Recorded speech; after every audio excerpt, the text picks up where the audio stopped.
Geography मतलब भारत का भूगोल के बारे में हम लोग पढ़ रहे हैं। और भारत का भूगोल का आज हम भूगोल का बात करें तो आज हमारा जो है 10वां लेक्चर होने वाला है।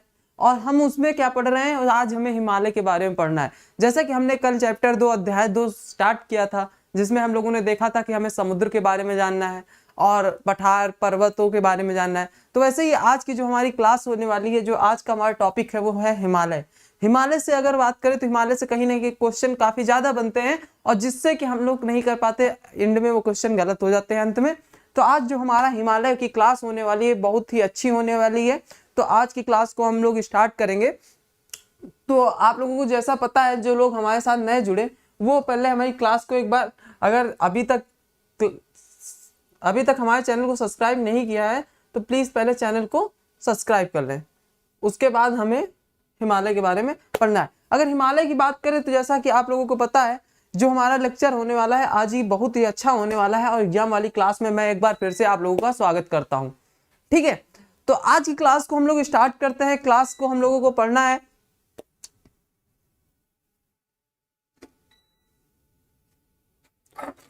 तो अगर क्लास की बात करें, क्लास की जो हमारी बात होने वाली है, जैसा कि हम लोगों ने कल देखा था, कल की क्लास जब स्टार्ट हो गई थी तो हम लोगों ने वहां पे जाके देखा कि पर्वत के बारे में समझा, उसके बारे में पठारों के बारे में समझा, उसको एनसीईआरटी के हिसाब से किस हिसाब से बांटा गया है उसके बारे में भी देखा। ठीक है, तो हम लोगों को जो करना है, आज की क्लास जो होने वाली है, एक बार फटाफट रिवीजन देख लेते हैं, उसके बाद हम लोग बढ़ते हैं। और जैसे कि आज की क्लास होने वाली हमारी हिमालय की होने वाली है, तो हिमालय से संबंधित हमें जो जानकारियां हैं हिमालय से संबंधित, उसकी जानकारियां एक बार ले लेते हैं, जिससे कि हमें आसानी में समझ से आती रहेगी। तो हिमालय से संबंधित जो जानकारियां होने वाली हैं उनको हम लोग एक बार देख लेते हैं। तो हिमालय से संबंधित की अगर जानकारी की बात करें तो हम लोगों ने जैसा ही कल देखा था, यह एक युवा वलित पर्वत है। नंबर 2, यह विश्व की सबसे ऊंची पर्वत श्रृंखला है। ये अभी मैंने कल देख लिया था, कल की क्लास में देख लिया था। जो लोग आज हमारे साथ जुड़े, अगर कल की क्लास नहीं देखी है तो प्लीज वो क्लास देख ले, जिससे उनको आज क्लास का पूरा 100% उन्हें मिल जाए। और तीसरी बात करें, यहाँ पे दुनिया की सबसे ऊंची चोटी पाई जाती है, जो है माउंट एवरेस्ट। अगर उसकी ऊंचाई देखी जाए तो वो 8,848 किलोमीटर है। ठीक है, तो उसकी ऊंचाई कितनी है? 8,848 किलोमीटर है। और लंबाई की बात करें, लंबाई है हमारी 2500 किलोमीटर, लंबाई है हमारी 2500 किलोमीटर। और चौड़ाई है हमारी 400 से 160 किलोमीटर। मतलब हिमालय की चौड़ाई पश्चिम में ज्यादा है तथा पूर्व में कम है। अगर हम बात करें हिमालय की, जैसा कि आप लोगों को पता है, जम्मू कश्मीर का जब मैप बनता है, तो अगर हम बात करते हैं जब मैप की,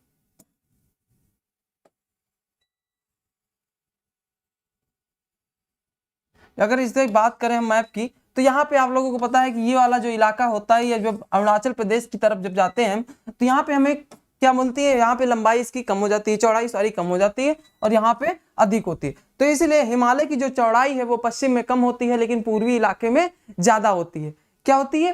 पूर्वी इलाके में ज्यादा होती है। तो अभी इसकी बात जो हमें समझना है वो हिमालय का उद्भव समझना है, जो आज की क्लास का वेरी इंपॉर्टेंट टॉपिक है, जो आज के लिए मैंने तैयार किया है, बहुत ही अच्छी तरीके से आप लोगों को समझाना है। तो अगर हम बात करें, इसकी औसत ऊंचाई कितनी है? 6000 मीटर है, औसत ऊंचाई 6000 मीटर है। और हिमालय की सर्वाधिक ऊंचाई हिमाद्री के मध्य में पाई जाती है। ठीक है, औसत सर्वाधिक ऊंचाई कहां पाई जाती है? हिमाद्री के मध्य में पाई जाती है। अगर हम इस मैप में समझने की कोशिश करें, इस मैप को समझने की कोशिश करें तो हमें क्या देखने को मिलता है? हमें इस मैप में अगर देखने को कोशिश करें, यहाँ पे हमें क्या मिलता है? यहाँ पे हमें मिलता है हिंदुकुश पर्वत, और यहाँ पे कुनलुन पर्वतमाला मिलती है, कुनलुन। ठीक है, तो यहाँ पे अगर हम बात करें, जब हिमालय को बांट के पढ़ते हैं तो हम कई भागों में बांट के पढ़ेंगे। ट्रांस हिमालय, उसके बाद शिवालिक हिमालय, हिमाद्री हिमालय। ठीक है, तो यहाँ पे हम लोग काफी चीजों को बांट के पढ़ेंगे, जैसा कि अभी हम लोगों ने देखा, थोड़ा सा पावर कट हो गया था, लेकिन अब पावर आ गया फिर से, तो इसलिए ठीक है। तो हम लोग जैसे कि हमें देखना था, क्या देखना था कि हिंदुकुश पर्वत, हम बात कर रहे थे हिंदुकुश पर्वत की। अभी मैंने देखा कि पश्चिम इलाके में हिमालय की जो चौड़ाई है वो काफी ज्यादा है, और पूर्वी इलाके में जो है उसकी चौड़ाई कम है। तो यहाँ पे समझने की अगर आप कोशिश करें, तो यहाँ पे अगर इस मैप में देखें, तो मैप में अगर जम्मू कश्मीर वाले इलाके में देखें, यहाँ पे अधिक चौड़ाई देखने को मिलती है, जबकि अरुणाचल प्रदेश इधर वाले इलाके में आ जाए, ठीक है, तो यहाँ पे हमें कम देखने को मिलती है। अगर माउंट एवरेस्ट की बात करें, यहीं पे हमें माउंट एवरेस्ट देखने को मिलेगा, ठीक है। और यहाँ पे हमें क्या मिल रहा है, यहाँ पे यहीं पे कंचनजंगा मिल रहा है, ठीक है। यहाँ पे बहुत सारी पर्वतमालाएं मिलती हैं जिसे हम लोग पढ़ने की कोशिश करेंगे। आज की क्लास का जो हमारा मुख्य उद्देश्य है वो है हिमालय। हिमालय का मतलब हिमालय कैसे उत्पन्न हुआ, उद्भव कैसे हुआ, उसके बारे में हमें जानकारी लेनी है, ठीक है। तो आज की क्लास का जो टॉपिक है वो आप लोगों को समझ में आ गया होगा। तो हम बात कर रहे थे यहाँ पे, ठीक। तो हिमालय की जब हम बात करें हिंदुकुश पर्वत की और यहाँ कुल्लू पर्वतमाला की, तो यहाँ पे जब इन दोनों का मिलान होता है, जब इन दोनों की एक जगह मिलते हैं, तो ये पमीर कनोट वाले इलाके में मिलते हैं। किस इलाके में मिलते हैं, ये मिलते हैं प्रामीर ग्रंथि वाले इलाके में इनका मिलन होता है। तो अगर हम बात करें हिमालय की अगर समझने की कोशिश करें, यह धनुष तथा तलवार आकार का है। यह किस आकार का है, यह धनुष तथा तलवार के आकार का है। और देश पाकिस्तान, भारत और चीन, भूटान के मध्य ये पाया जाता है। कौन कौन से देश पाए जाते हैं, पाकिस्तान, भारत, चीन, नेपाल और भूटान के मध्य पाया जाता है। अगर हम भारतीय राज्यों की बात करें कि भारतीय राज्यों से होकर कितने राज्यों में गुजरता है, तो भारतीय राज्य जम्मू कश्मीर, हिमाचल प्रदेश, उत्तराखंड, सिक्किम, अरुणाचल प्रदेश, नागालैंड, मणिपुर, मिजोरम, त्रिपुरा, मेघालय, असम, पश्चिम बंगाल, कितने राज्यों से होकर गुजरता है, जम्मू कश्मीर, हिमाचल प्रदेश, 3 उत्तराखंड, चौथा सिक्किम, 5वां अरुणाचल प्रदेश, ठीक है, 6ठा नागालैंड, मणिपुर, मिजोरम, त्रिपुरा, मेघालय, असम, पश्चिम बंगाल। मतलब कि 12 राज्यों से होकर हमारा हिमालय पर्वत गुजरता है। मतलब हमारा जो पर्वतमाला है हिमालय श्रृंखला की, तो कितने राज्यों से होकर गुजरती है भारत में, ये भारत के 12 राज्यों से होकर गुजरती है। और इनका क्रम वाइज कैसा है, तो जम्मू कश्मीर, हिमाचल प्रदेश, उत्तराखंड, सिक्किम, अरुणाचल प्रदेश, नागालैंड, मणिपुर, मिजोरम, त्रिपुरा, मेघालय, पश्चिम बंगाल, असम, पश्चिम बंगाल। तो इसका जो ये टॉपिक है, ठीक है। तो अब हमें समझना है, अब जो हमारा मेन इंपॉर्टेंट है जिसके बारे में हम पढ़ने की कोशिश कर रहे थे, वो है हमारा हिमालय का उद्भव। सबसे पहले अगर हम हिमालय का उद्भव समझ लेते हैं तो हिमालय की आधी से ज्यादा हमें जानकारी मिल जाती है। तैयार हैं आप लोग पढ़ने के लिए? हिमालय की उद्भव कैसे हुआ, अगर आप लोग तैयार हैं तो स्टार्ट किया जाए।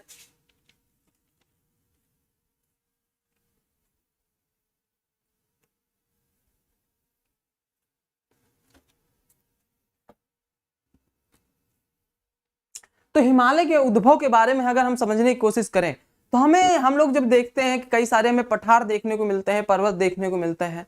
हिमालय का उद्भव जो है कई लोगों ने कई तरीके से बताया, लेकिन हमें जो पढ़ना है हिमालय के उद्भव के बारे में, तो हमें उनके बारे में 2 सिद्धांतों के बारे में पढ़ना है।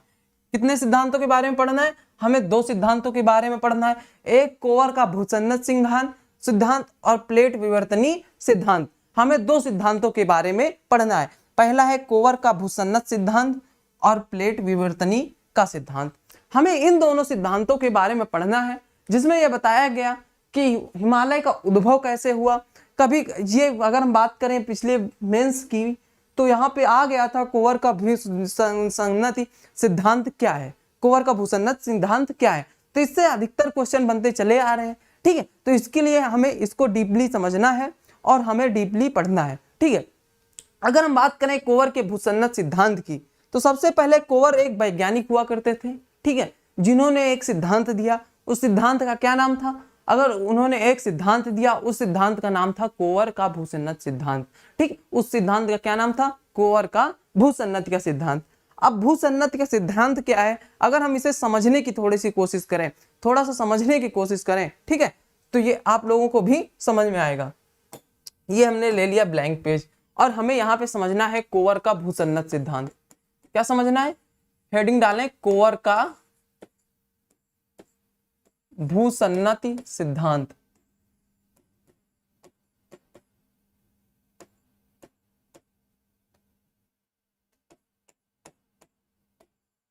भूसन्नति सिद्धांत, हमें क्या समझना है? भूसन्नति सिद्धांत, कोवर का भूसन्नत सिद्धांत।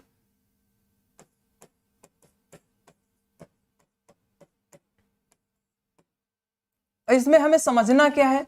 अब ये समझो, कोवर नाम के एक वैज्ञानिक हुआ करते थे, उन्होंने एक सिद्धांत दिया, उसका नाम था भूसन्नति। अब भूसन्नति होता क्या है, ठीक है। तो भूसन्नति को अगर हम समझने की कोशिश करें, तब उन्होंने ये बताया कि हिमालय जो है, हिमालय पहले एक पर्वत हुआ करता था, मतलब एक तरह से देखें हिमालय की जो है एक श्रृंखला हुआ करती थी। कैसा? यहाँ पे एक प्लेट हुआ करती थी हिमालय की,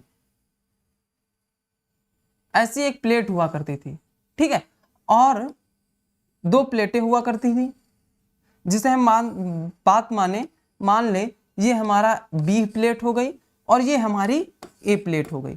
ये कैसी प्लेटें हो गई? ये उन्होंने ये बताया कि दो प्लेटें हुआ करती थी, एक ए नाम की प्लेट हुआ करती थी, एक बी नाम की प्लेट हुआ करती थी।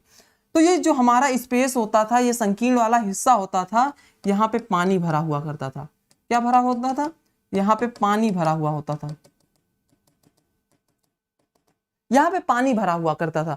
जब पानी भरा हुआ करता था, ठीक है, जब यहाँ पे पानी भरा हुआ करता था तो यहाँ पे जो नदियां हैं, ये जो हमारा इलाका होता था, ये वाला इलाका, तो ये नदियां क्या होती थी? एक ऐसी नदियां बहती हुई आती थी, ठीक है, इधर से भी नदियां बहती हुई आती थी, इधर से भी नदियां बहते हुई आती थी। भूसन्नति के सिद्धांत का केवल कारण समझो, उसके बाद जब हम डीपली पढ़ेंगे, जब विश्व का भूगोल पढ़ते हैं, वहां पे इसके बारे में बहुत सारी जानकारियां हमें देखने को मिलती।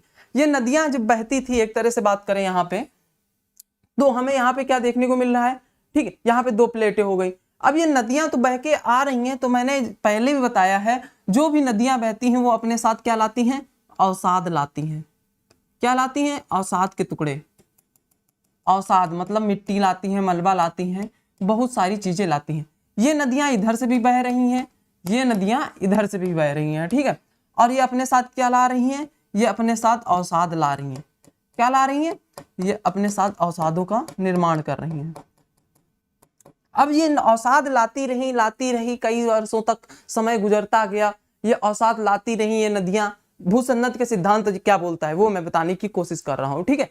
तो ये नदियां जो है अवसाद लाती रही, इतना अवसाद लाती रही, एक दिन ऐसा आया कि यहाँ पे इस वाले इलाके में दबाव काफी बढ़ा, दबाव पड़ा, क्या पड़ा? दाब पड़ा, दाब पड़ा, इस वाले इलाके में दाब पड़ा।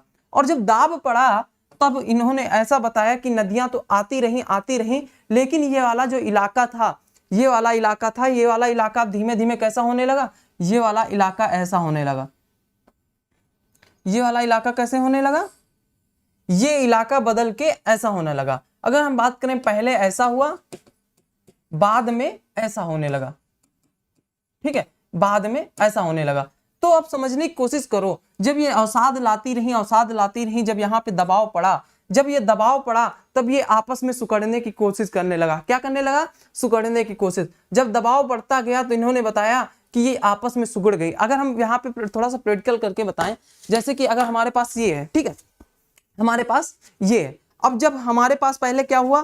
पहले तो हमारे पास ऐसे हुआ करता था, ऐसे, ठीक है, यहाँ पे इधर से भी नदियां आ रही हैं और इधर से भी नदियां आ रही हैं, इधर से भी नदियां आ रही हैं, इधर से भी नदियां आ रही हैं। और यहाँ पे क्या हो रहा है? यहाँ पे मलबा इकट्ठा होता गया, यहाँ पे अवसाद इकट्ठा होता चला गया।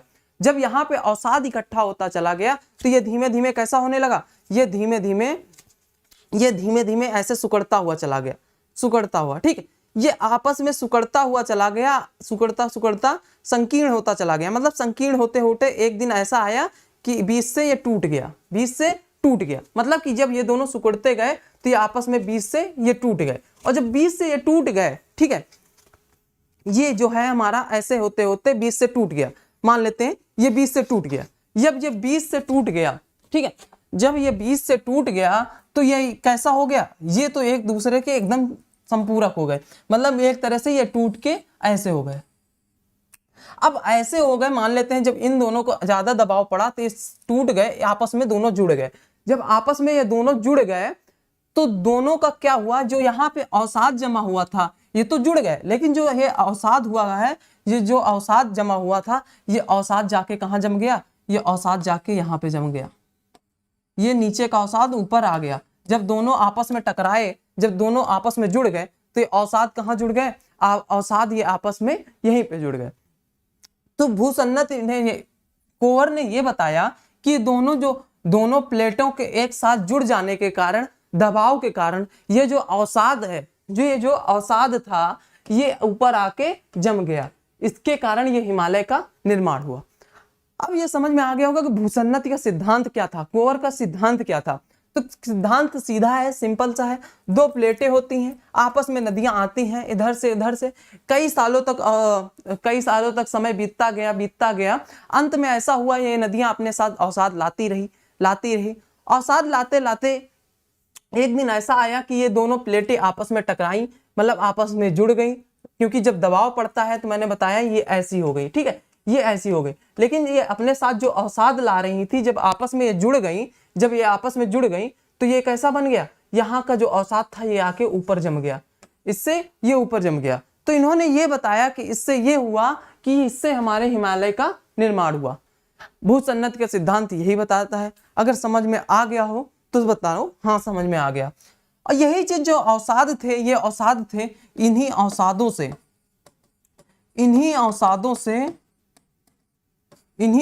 से हिमालय का निर्माण हुआ। इन्हीं अवसादों से हिमालय का निर्माण हुआ, ठीक है, इन्हीं अवसादों से। अवसाद ये नीचे वाले ऊपर जाके जम गए, इन्हीं अवसादों से भूसन्नति का सिद्धांत ये बताता है। ये सारी चीज समझ में आई हो तो अब दूसरे सिद्धांत की बात करने हैं हमें, प्लेट विवर्तनी के सिद्धांत की भी बात करनी है। ये सिद्धांत में अगर कोई भी डाउट हो तो प्लीज कमेंट करें, हाँ हमें यहाँ पे डाउट हो रहा है। इन्होंने ये बताया, ठीक है, अवसाद प्लस भूसन्नति। अवसाद से इन्होंने क्या दिया, भूसन्नति से इक्वल टू क्या बना रहा है, वो हिमालय बना रहे हैं। इनके सिद्धांत में अगर आप लोगों को कोई डाउट हो तो प्लीज कमेंट करें कि सर हमें यहाँ पे डाउट हो रहा है, एक बार फिर से हमें समझाने की कोशिश करें। कोवर का सिद्धांत यही बताता है, ठीक है, कोवर का सिद्धांत ये बताता है। अब हम बात करने वाले हैं प्लेट विवर्तनी सिद्धांत की, जो दूसरा सिद्धांत है हमारा, क्या, प्लेट विवर्तनी सिद्धांत की, ठीक है। तो स्टार्ट करते हैं, इसको समझ में आ गया होगा, इसे हम साफ करते हैं एक बार, ठीक है। तो कोवर का भूसन्नत सिद्धांत क्या बताता है, कोवर का भूसन्नत सिद्धांत बताता है कि अवसाद प्लस भूसन्नति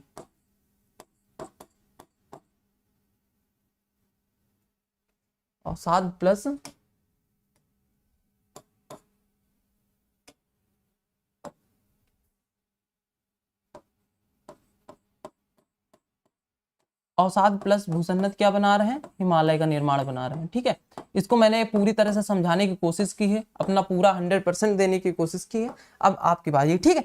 अब हम दूसरे की बात करने वाले हैं, दूसरे की प्लेट विवर्तनी सिद्धांत की। अब प्लेट विवर्तनी सिद्धांत क्या बताता है ये समझने की कोशिश करो।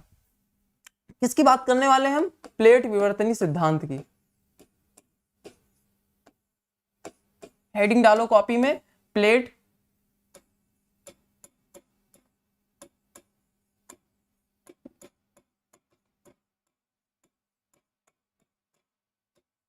विवर्तनी का सिद्धांत हमें यह बताता है कि पहले दो प्लेटें हुआ, मतलब प्लेटें तो बहुत हुआ करती थी।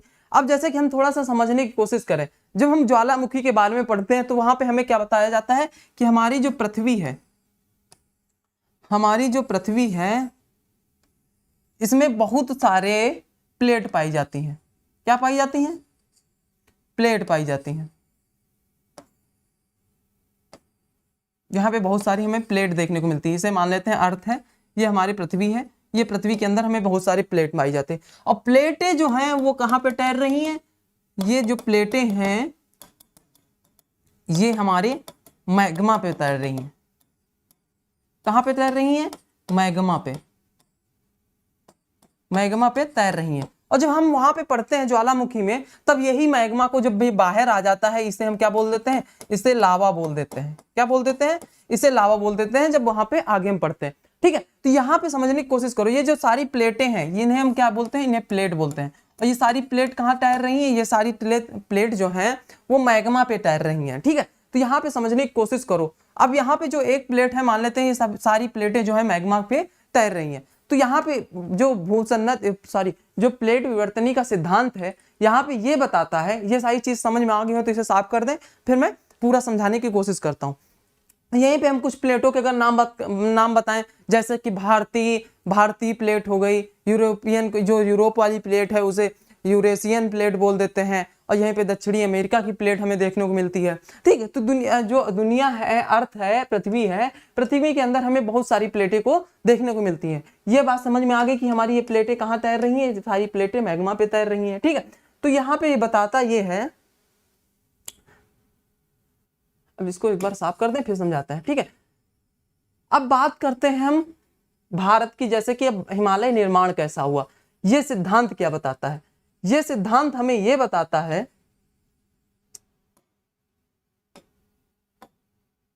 ये सिद्धांत हमें ये बताता है कि पहले यहां पे क्या हुआ करती थी, यहां पे अगर हम बात करें, यहां पे एक यूरेशियन प्लेट हुआ करती थी। क्या हुआ करती थी, एक यहां पे यूरेशियन प्लेट हुआ करती थी।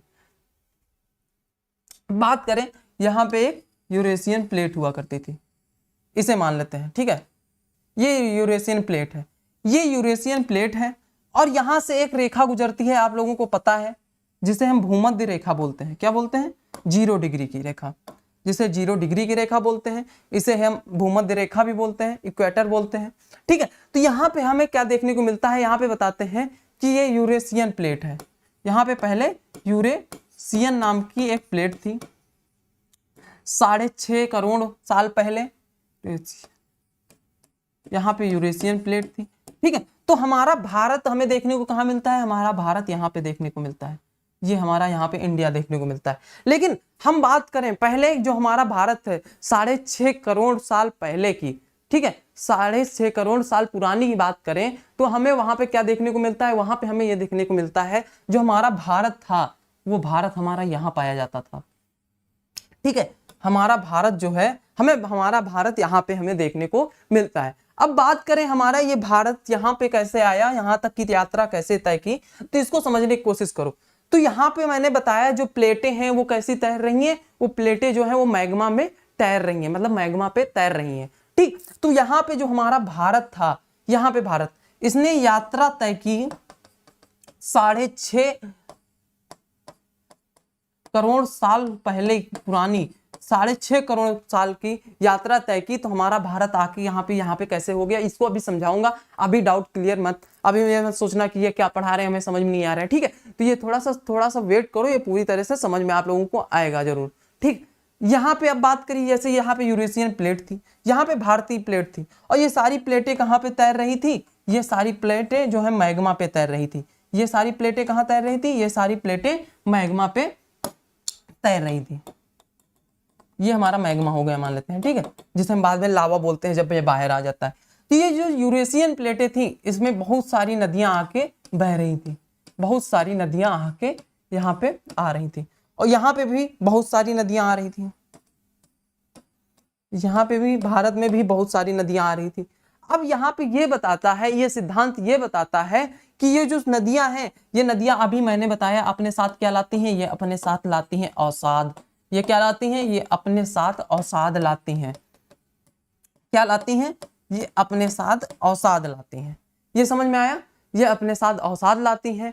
जब अवसाद लाती हैं तो यहाँ पे क्या होता है, यहाँ पे जब ये धीमे धीमे 6.5 करोड़ वर्ष साल पुरानी भारत यात्रा करके यहाँ पे पहुंचता है, तब अभी बताया जब ये प्लेटें जो हैं आपस में अपने आप जो बढ़ती गई, अपने आप तैरती तैरती बढ़ती गई, ये यहाँ पे यूरेशियन प्लेट के पास ये पहुंच गई।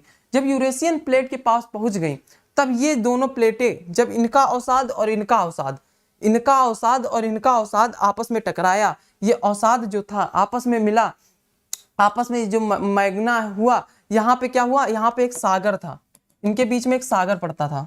उस सागर का क्या नाम था, इस सिद्धांत में हमें क्या देखने को मिलता है, यहाँ पे एक सागर पड़ता था जिसे हम बोलते हैं टेथिस सागर। क्या बोलते हैं, टेथिस सागर, जिसे हम क्या बोलते हैं, टेथिस सागर, टेथिस सागर, जिसे हम बोलते हैं टेथिस सागर। ठीक, अब यहाँ पे एक सागर पड़ता था, मान लिया यहाँ पे सागर पड़ता था। अब जब ये दोनों, ये भारत यहाँ पे यात्रा करके पहुंचा, यहाँ पे भारत अपनी यात्रा तय करके यहाँ पे पहुंचा। ठीक है, तो यहाँ पे हमें देखने को ये मिला, जब भारत इधर से पहुंचा, इधर से यूरेशियन प्लेट, जब इन दोनों के मध्य, जब ये दोनों प्लेटें आपस में टकराई, मतलब जब ये भारत और यूरेशियन प्लेट दोनों आपस में टकराई, तब ये अवसाद क्या हुआ, ये अवसाद क्या हुआ, अवसाद आपस में फिर एक तरफ से जुड़ गया, ठीक है। तो ये सिकुड़ गया, ये जहां पे अवसाद हुआ, क्योंकि सागर में भी तो अवसाद होगा, सागर तो नदियों से ही मिलके बना है ना, तो सागर में भी अवसादों का, ये जो हमारा पे यहाँ पे सागर हुआ करता था, यहाँ पे क्या हुआ, यहाँ पे सिकुड़ गया सारा अवसाद, ठीक है। जब ये भारत यहाँ पे पहुंचा, ये आपस में दोनों टकराए, यूरेशियन प्लेट और इंडियन प्लेट दोनों आपस में टकराई, तो यहाँ का जो अवसाद था वो ऊपर की ओर सिकुड़ गया, मतलब संकीर्ण हो गया, ठीक है। तो इससे ये विवर्तनी का सिद्धांत ये बताता है कि यूरेशियन और भारतीय प्लेट के टकराने से ये हिमालय का निर्माण हुआ, ठीक है।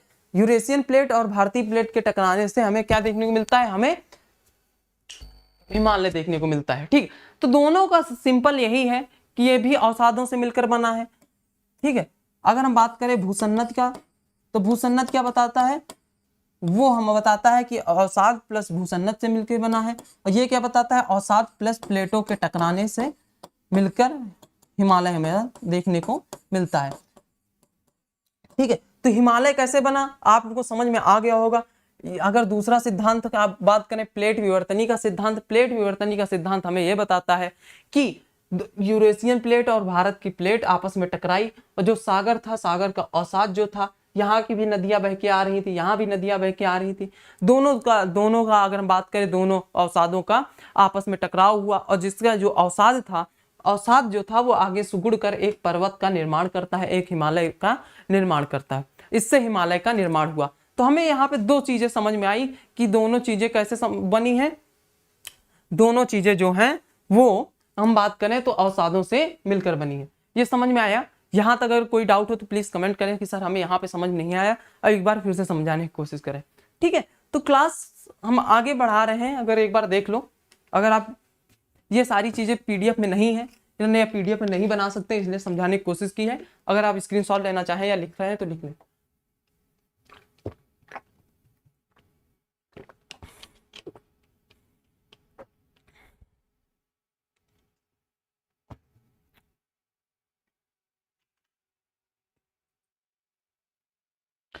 दोनों ओर से जब दबाव बढ़ता गया तो यहाँ पे हिमालय को देखने को मिलता है।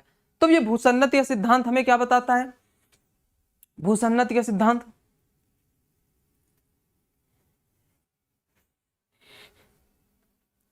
भूसन्नत का सिद्धांत हमें यह बताता है कि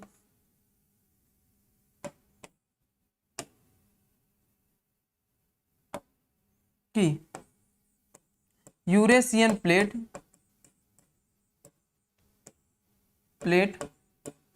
प्लस इंडियन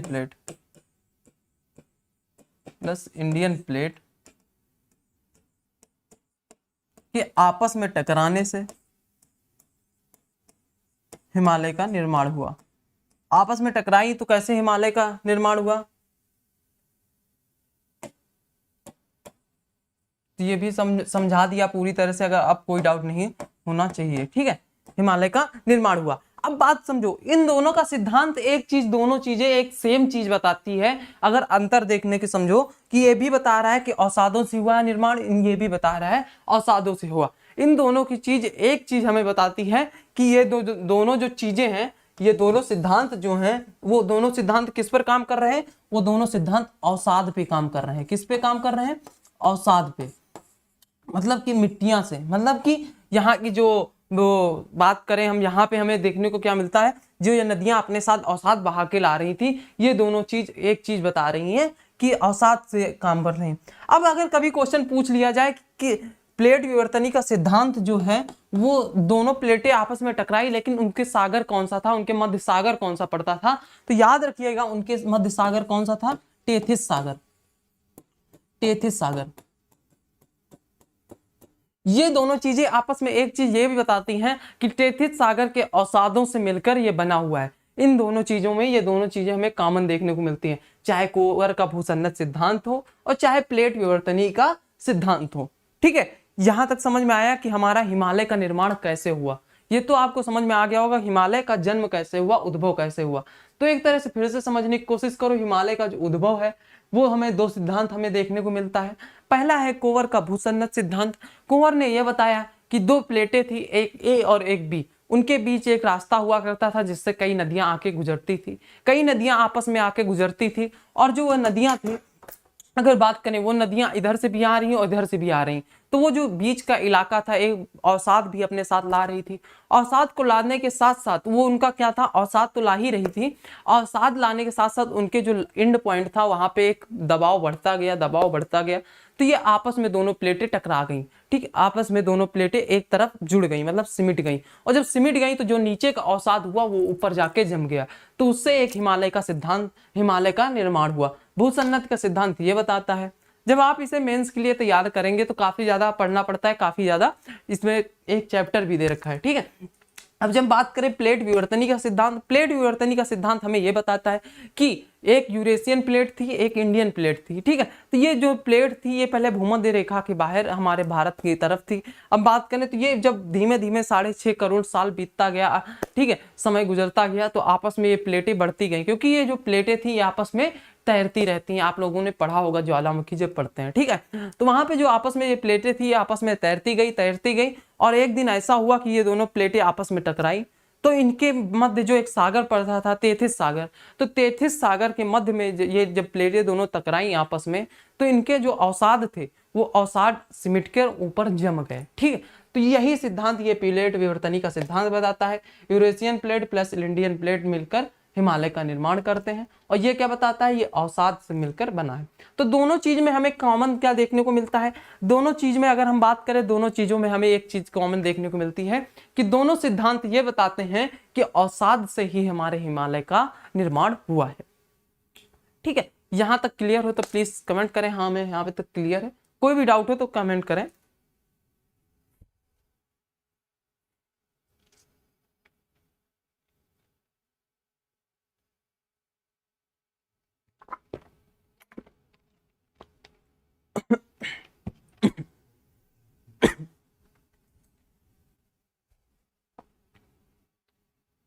ठीक है, तो यहां तक क्लियर होगी बात। अब हम आगे बढ़ते हैं। सबसे मेन इंपॉर्टेंट आज का हमारा टॉपिक यही था कि हम समझाएंगे कैसे हिमालय का उद्भव कैसे हुआ, ठीक है। वो आप लोगों को समझ में आ गया होगा कैसे हमें समझना है हिमालय का उद्भव कैसे हुआ है, ठीक। अब बात हम करने वाले हैं आगे के पॉइंट पे। आगे का पॉइंट हमने अभी देखो, ये क्वेश्चन आ जाता है, काफी बार आया हुआ है, प्री में तो आ ही चुका है कि हिमालय का उद्भव कैसे हुआ, टेथिस के अवसाद से मिलकर बना है। हिमालय का उद्भव कैसे हुआ है, तो हिमालय का उद्भव जो है वो टेथिस सागर के अवसादों से मिलकर बना है। ये चीज समझ में आई, ये चीज समझ में आ गई, ठीक है। अब हम आगे बात करने वाले हैं। अब बात करते हैं उद्भव का क्रम, मतलब हिमालय जो है वो हमारा उद्भव का क्रम कैसा है। क्योंकि हिमालय को हम एक भाग में बांट के नहीं पढ़ते, हिमालय को हम 4 भागों में बांट के पढ़ते हैं। ऊपर वाले को ट्रांस हिमालय, उसके नीचे वाले को हिमाद्री हिमालय, उसे महान हिमालय बोलते हैं, उसके नीचे वाले को लघु हिमालय, हिमाचल बोलते हैं, और उसके नीचे सबसे लास्ट वाले इलाके को अगर हम बात करें वहां पे हमें शिवालिक देखने को मिलता है, शिवालिक हिमालय। तो हिमालय का जो हमारा क्रम है वो 4 भागों में बांट के हमको पढ़ना है। नंबर 1 ट्रांस हिमालय, और दूसरा है हिमाद्री महान हिमालय, तीसरा है लघु हिमालय, लघु हिमाचल, सॉरी लघु हिमालय, हिमाचल हिमालय, और चौथा जो है हमारा शिवालिक है। तो हमारा जो क्रम है, हमारा क्रम ऐसा होगा। तो हमें ट्रांस हिमालय के बारे में भी पढ़ना है, हिमाद्री हिमालय के बारे में भी पढ़ना है, लघु हिमालय के बारे में पढ़ना है, और हमें शिवालिक हिमालय के बारे में पढ़ना है। तो आपको यहाँ से 2-3 क्वेश्चन तो एकदम पूरी तरह से समझ में आ गया होगा कि हिमालय का जो उद्भव है वो टेथिस सागर के अवसादों से मिलकर बना है, और उद्भव का क्रम जो है ट्रांस हिमालय, हिमाद्री हिमालय, महान हिमालय या लघु हिमालय, शिवालिक हिमालय, 4 भागों में से वो बांट के पढ़ना है। और इसके 2 तरीके से हम वर्गीकरण करने की कोशिश करें तो हम इसे 2 भागों में बांट सकते हैं, एक पर्वतीय वर्गीकरण और प्रादेशिक वर्गीकरण, ठीक है। तो अगर हम पर्वतीय वर्गीकरण की बात करें तो हमें ट्रांस हिमालय पर्वत में अगर हम देखने की बात करें, ट्रांस, हिमाद्री, महान और शिवालिक हिमालय देखने को मिलता है। जबकि हम प्रादेशिक हिमालय की बात करें, ठीक है, जबकि हम प्रादेशिक हिमालय की बात करें, हम यहाँ पे पंजाब, कुमायूं, नेपाल और असम की भी बात करेंगे। यहाँ पे हमें ये सारी चीजें हमें कल की क्लास में देखनी है। आज की क्लास का जो हमारा मेन पर्पस था वो था हिमालय का उद्भव, और हिमालय का उद्भव कैसा हुआ। तो जो हमारी नेक्स्ट क्लास आने वाली है, सेकंड पार्ट आने वाला है हिमालय का, वो कल की क्लास में होने वाला है, बहुत ही जबरदस्त होने वाला है। तो हिमालय का जो हम पढ़ेंगे कल, ट्रांस हिमालय के बारे में और लघु हिमालय के बारे में, लघु हिमालय के बारे में, और एक और हम बात करें हिमाद्री हिमालय के बारे में, और जो शिवालिक हिमालय के बारे में। तो आज की क्लास का जो हमारा मेन पर्पस था वो था हमारा हिमालय का उद्भव का कारण। वो आप लोगों के समझ में आ गया हो। अगर आप लोगों के समझ में आ गया हो तो प्लीज़ बताएं हाँ हमें समझ में आ गया है। अगर कोई भी प्रॉब्लम हो तो अब भी कमेंट करके पूछ सकते हैं, ठीक है। तो आज की क्लास हम लोग यहीं पे ख़त्म करेंगे, मतलब एंड करेंगे, ठीक है। तो आज की क्लास कैसी लगी आप लोग फीडबैक जरूर दीजिएगा। आज आपने क्या सीखा ये भी बताएंगे, ठीक है। और हम बात करें हिमाद्री हिमालय और ये जो ट्रांस हिमालय है इसके बारे में हम लोगों को पढ़ना है। आज की क्लास का पर्पस जो हमारा था वो था उद्भव समझ में आया हो तो प्लीज़ हमें कमेंट करके बताएं जी सर हमें समझ में आ गया, कि हमें आज का उद्भव अच्छी तरीके से समझ में आ गया। अगर अब भी कोई पूछेगा तो हम बता देंगे। तो आज की क्लास के लिए हम यहीं पे अपनी क्लास को विराम करते हैं, ठीक है। और आशा करते हैं कि आप लोगों की पढ़ाई अच्छी चलती रहेगी और ऐसे ही चलती रहेगी, ठीक है। तो आज की क्लास के लिए धन्यवाद, थैंक यू।